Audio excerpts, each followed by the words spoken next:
E nós teremos agora mais um painel que abordará o seguinte tema: como garantir a qualidade na atenção, aliás, a qualidade nas políticas de atenção à primeira infância. Para compor o palco, então, eu convido Alejandra Meraz Velasco, coordenadora-geral do movimento Todos pela Educação.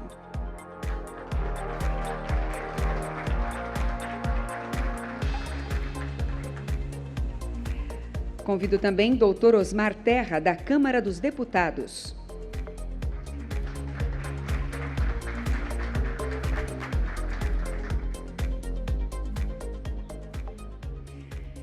E para mediar este debate, convido o gerente da área de conhecimento aplicado da Fundação Maria Cecília Souto Vidigal, Eduardo Marino.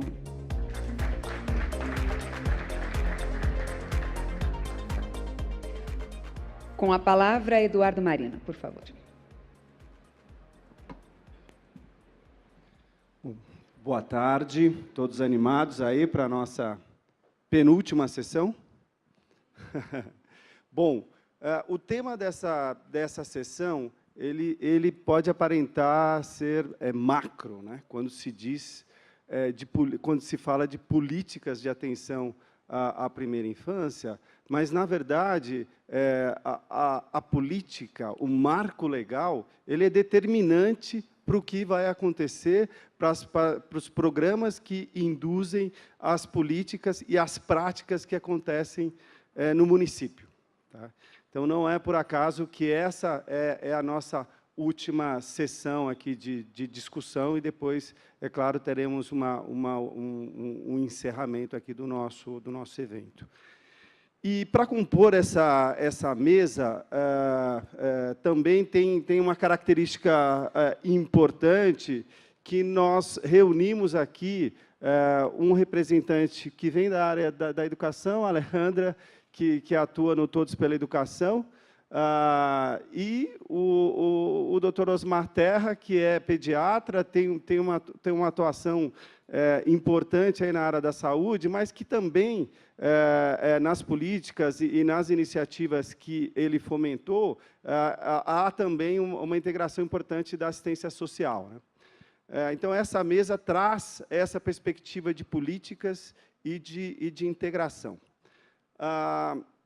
Eu vou fazer o seguinte aqui, a Alejandra vai ser a primeira a falar, mas eu vou apresentar os dois painelistas, depois a Alejandra fala, o deputado Osmar fala, eu vou trazer algumas perguntas para fomentar um diálogo entre eles, e depois vou trabalhar com as perguntas que vocês encaminharem, ok? Então, vamos lá. Bom, o deputado Osmar Terra, ele é pediatra, ele é deputado federal pelo PMDB do Rio Grande do Sul, ele preside a Frente Parlamentar Mista da Primeira Infância. O Dr. Osmar também foi secretário de Saúde do Rio Grande do Sul, onde fundou e implementou o programa Primeira Infância Melhor, bastante conhecido aqui de todos nós, né? É autor do projeto da Lei da Primeira Infância, que visa o desenvolvimento integral da criança desde a gestação até os 5 anos de idade. Tá? Essa legislação, como ele vai poder detalhar aqui para vocês, traz aí elementos importantes para a melhoria física, psicológica, intelectual e social das crianças. A Alejandra Meraz Velasco, ela é economista pelo Instituto Tecnológico Autônomo do México e mestre em políticas públicas pela Universidade de Chicago. Trabalhou no setor público como assessora do Ministério da Fazenda no México e na Secretaria Municipal de Educação de São Paulo. No terceiro setor, ela tem trabalhado em organizações que assessoram e advogam em matérias de políticas públicas para a infância e para a educação. Atualmente, ela é coordenadora geral do Todos pela Educação.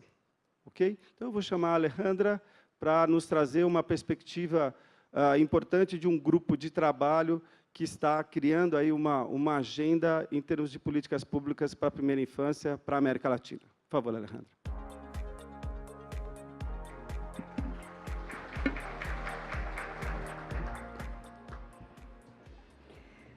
Boa tarde. Primeiro, agradecer o convite. Eu vou aqui apresentar desde o meu lugar de educação, mas trazendo essa visão que vocês vêm trabalhando da integralidade do atendimento na primeira infância. A gente teve aí a honra do convite da Fundação Maria Cecília Soto Vidigal e do Diálogo Interamericano para sediar uma oficina de trabalho em São Paulo, no mês passado, trazendo pessoas de 11 países da América Latina com um mesmo objetivo: melhorar o atendimento na primeira infância. Foram 30 pessoas que se reuniram, foi uma mistura muito boa, muito produtiva, gestores públicos, pessoas do terceiro setor e especialistas de diversas áreas com esse olhar para a primeira infância. A gente dividiu esse encontro em 3 momentos. Primeiro, um diagnóstico, né? A gente produziu um documento base que a gente vai disponibilizar em breve, mostrando o estágio do desenvolvimento na primeira infância e das políticas públicas com esse objetivo na região. E, enfim, é muito interessante notar como o desenvolvimento ele foi diferente em cada país. O objetivo ele acaba agora se reunindo nessa intenção de conseguir a integralidade, mas tem quem pesa mais a parte da assistência. A assistência é a líder nessa integração. O Brasil tem um lugar muito particular desde a educação, né, e esse atendimento mais nas instituições de ensino. Tem países onde a presidência que assumiu esse papel de coordenação, a gente tem aí um leque grande. A gente, num segundo momento, problematizou. A gente tentou levantar quais que eram os problemas comuns para a região. E, no momento final, a gente elencou temas para uma agenda comum. De que forma podemos todos contribuir, desde os nossos diferentes lugares de enunciação, desde as nossas diferentes estruturas de atendimento, qual que é o esforço possível para a região. Bom, os argumentos, eu fico aqui numa situação complicada depois dessas 2 jornadas com painéis tão interessantes que vocês assistiram. Espero que isso sirva um pouco de sistematização. Acho que tem muita convergência em relação ao que foi apresentado e o que foi discutido nesse encontro, mas os argumentos são os que vocês já ouviram durante essas 2 jornadas. Primeiro, o enfoque de direitos, a Convenção sobre os Direitos da Criança e do Adolescente. O segundo, que para mim é muito forte, é a infantilização da pobreza. A evidência de que as crianças, elas formam um contingente muito grande da população mais pobre na região. A pertinência do investimento, né, vocês já devem ter escutado dessa razão de a cada $1 investido, isso reflete em $17 de benefício no longo prazo, ao mesmo tempo que uma política que equaliza oportunidades. Outras dimensões que estão pesquisadas na saúde, na nutrição, o efeito das políticas, o efeito positivo de longo prazo das políticas na primeira infância. Agora, aqui cabe destacar que a saúde e a nutrição é o único setor no qual a gente tem medições consagradas, medições que a gente compartilha como região com outros países. Há estudos mais focados em termos de linguagem e cognição, motricidade, as questões socioemocionais, e aqui a gente tem uma carência muito grande de indicadores, de estudos que atravessem aí as nações. Enfim, aqui mostrando um pouco aquilo que a gente tem para comparar, né? Há uma queda enorme na mortalidade infantil, dos anos 60 até 2010, a gente vê no Brasil, no Chile, em todos os países, uma queda pronunciada na mortalidade infantil. Na nutrição, a gente vê também uma incidência menor, uma melhoria muito significativa. Mas o que é possível ver em termos de políticas públicas na região? A gente criou aí uma tipologia de países. Primeiro, um grupo que teve avanços em programas específicos, então, os programas eles caminham menos para apenas o acolhimento e mais para propostas de desenvolvimento, enfim, que contribuam para o desenvolvimento infantil. Porém, aí se encontram 6 países da região, dos 15 países pesquisados.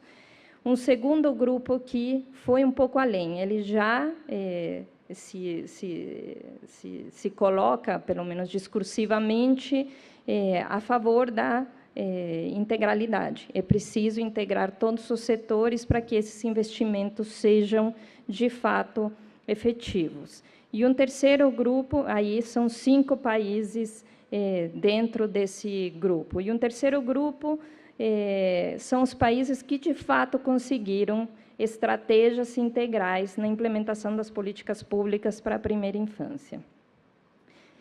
Quais são os avanços, concretamente, que a gente vê? Principalmente acesso. Então, acesso tanto aos serviços de cuidado, aí a gente tem diferenciação entre um enfoque universal ou um enfoque olhando para os mais vulneráveis, priorizando as populações mais vulneráveis, o acesso à educação, particularmente na população de 4 e 5 anos de idade, a região como um todo avançou muito no acesso à educação infantil, isso veio acompanhado de uma menor desigualdade que existia, os programas com foco nas famílias. Aqui, particularmente, transferência de renda nos moldes do Bolsa Família. Aí, com ou sem condicionalidades, mas essa é a tendência geral. E, em menor medida, programas de acompanhamento familiar. Em muito menor medida, programas de acompanhamento familiar que, de fato, são avaliados e têm a sua eficiência provada. Uma última questão de avanços nas políticas públicas é a aproximação desses serviços de cuidado, né, seja desde a escola ou do centro de assistência social, com os serviços de saúde. Porém, a barreira que normalmente a gente encontra é os 3 anos. Então, parece que depois dos 3 anos, essa integração não é mais necessária, né? Aqui um pouco da informação sobre a pobreza infantil. Esse dado me parece muito impressionante. Deixa eu ver se eu acerto aqui no ponteiro, mas a gente vê aqui a disparidade, essa é a linha de pobreza no Brasil. A gente vê uma queda, particularmente na primeira década desse século, né? A gente vê aí a queda na incidência da pobreza, né? Aqui é o percentual da população com uma renda menor a 4 dólares per capita por dia.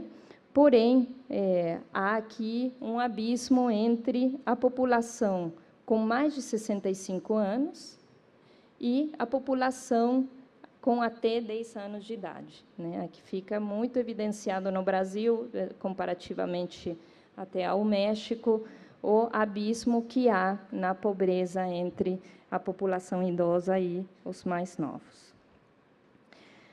E essa brecha não está fechando, né? Esse aqui é um dado do Observatório do Plano Nacional de Educação, onde a Fundação Maria Cecília e eu Todos pela Educação somos parceiros, e a gente mostra aqui o percentual de crianças de 0 a 3 anos que estão na escola. E aí a gente vê também a diferença entre o percentual de crianças na escola, nessa faixa etária, no percentil dos mais pobres, próximo de 20%.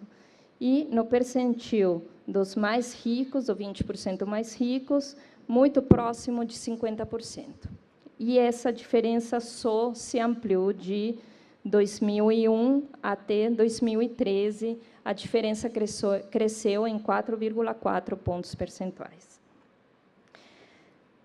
Então, ainda é necessário avançar nos serviços.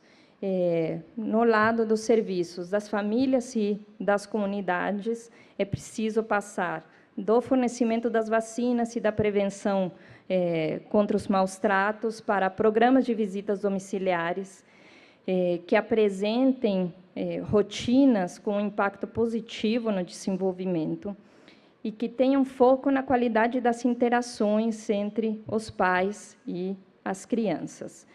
É preciso investir em informação, que também é uma questão que já foi muito colocada aqui. É preciso que os pais saibam como podem promover o desenvolvimento dos seus filhos e o custo que tem deles não promoverem esse desenvolvimento. E continuar avançando na provisão de bens e serviços que ajudem essas famílias a alcançar esse objetivo. Do lado das creches e das pré-escolas, a gente tem aqui focado, particularmente no Brasil, a gente tem focado nos insumos, olhar apenas para os insumos. E aqui, de fato, se a gente olha para esse gráfico, a gente tem uma situação muito promissora, né? A gente tem um percentual de docentes na educação infantil com formação superior que só vem crescendo. E se situa já, na média, perto dos 60%. A gente volta a ter aqui um abismo, aqui, nesse caso, eu apresento o abismo regional, né? No caso da região sudeste, próximo já de 70%, enquanto que na região nordeste é 40% o percentual de docentes com educação superior. Mas isso, os estudos mostram que não quer dizer muito. A qualidade, para conseguir um impacto positivo e duradouro nas creches, nas pré-escolas, esse atendimento tem que deixar de olhar apenas para a infraestrutura e olhar para os processos dentro da sala de aula. Porque as características observáveis do professor, eles nos dizem pouco sobre a qualidade, efetivamente, do serviço.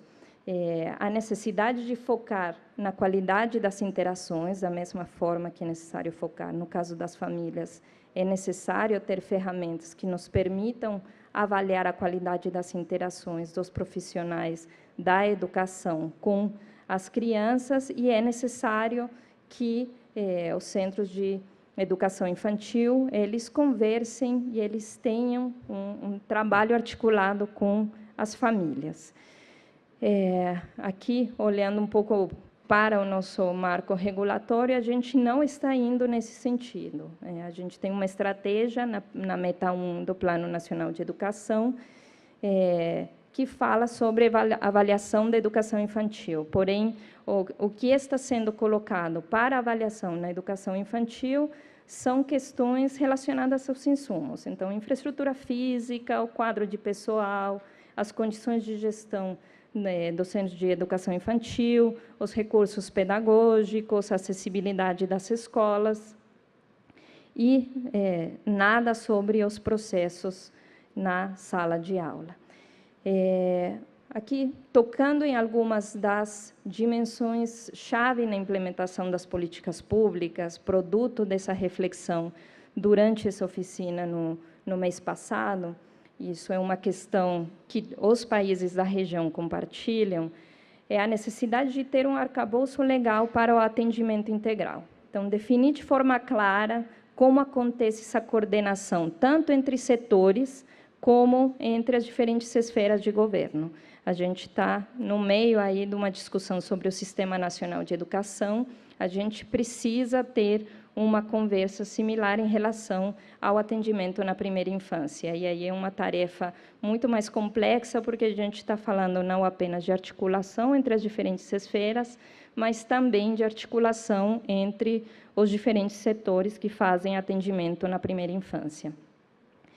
Uma segunda questão colocada como uma questão chave nas políticas públicas é a necessidade de se garantir recursos, estabelecer mecanismos de financiamento para esta política integral. A gente fala com boca cheia do Fundeb, mas o Fundeb a gente tem que lembrar que se limita à educação e aos outros serviços. De que forma a gente garante ter financiamento para a integração dessas políticas, para que não falte nenhuma delas e a gente garanta o desenvolvimento na primeira infância.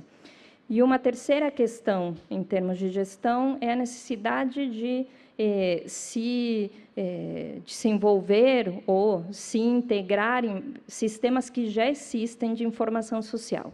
Então, de que forma, e o Brasil é exemplar nesse sentido, na produção de informação, na produção de estatísticas, porém, os bancos não se conversam. A gente tem uma riqueza enorme na assistência social, uma riqueza enorme na educação, a gente tem há muito tempo tradição também de registros estatísticos na saúde, mas a integração dessas informações, ela não acontece, tem tido esforços nesse sentido, e é uma tarefa muito difícil, mas muito necessária de ser enfrentada. É preciso, então, interromper esse ciclo de aumento do atendimento, porém, sem qualidade, né? Aqui mostro o crescimento do percentual de crianças de 4 e 5 anos na escola, né? A gente está aí rumo à universalização da pré-escola. Agora, um dado muito curioso, esse é o único indicador educacional no qual o Nordeste se sai muito melhor do que o resto do país. O atendimento na pré-escola, o percentual de crianças, não estou achando ponteiro, percentual de crianças atendidas na pré-escola na região Nordeste é acima de 90%, superando as outras regiões do país.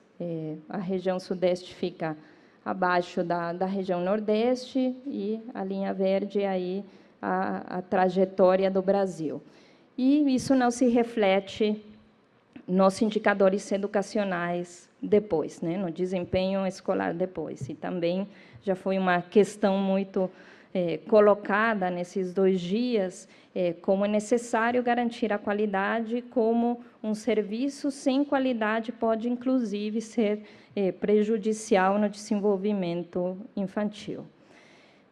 Em relação à qualidade ainda, a gente não tem uma demanda por qualidade, a gente vê isso também nas etapas posteriores da educação.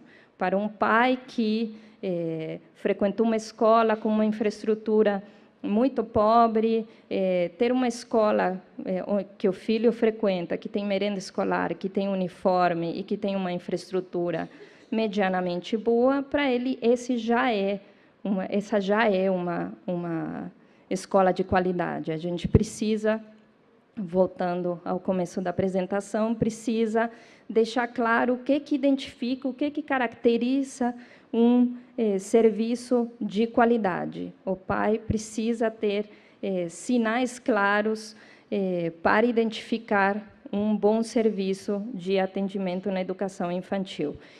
E a formação dos professores, evidentemente, é um insumo-chave, é uma peça-chave no alcance desse objetivo de maior qualidade.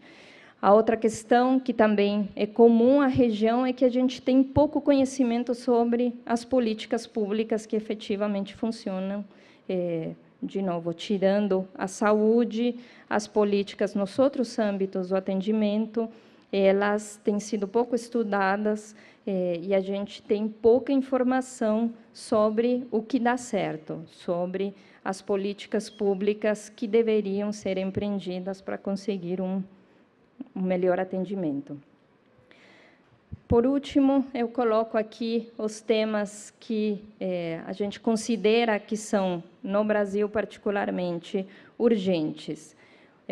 alguns passos já foram dados, inclusive, pelo deputado, né, a necessidade de colocar o enfoque do direito no atendimento na primeira infância. Isso passa pelo reconhecimento da integralidade das políticas públicas para a primeira infância, a necessidade de profissionalizar o atendimento, no caso do Brasil, o contingente importantíssimo de profissionais são os professores da educação infantil, e uma questão que é muito básica, mas a gente precisa começar por aí, que é definir o que é qualidade para além dos insumos, produzir conhecimento em relação às políticas públicas que funcionam na promoção do desenvolvimento na primeira infância, amadurecer o debate sobre as métricas do desenvolvimento na primeira infância e a definição de indicadores de qualidade,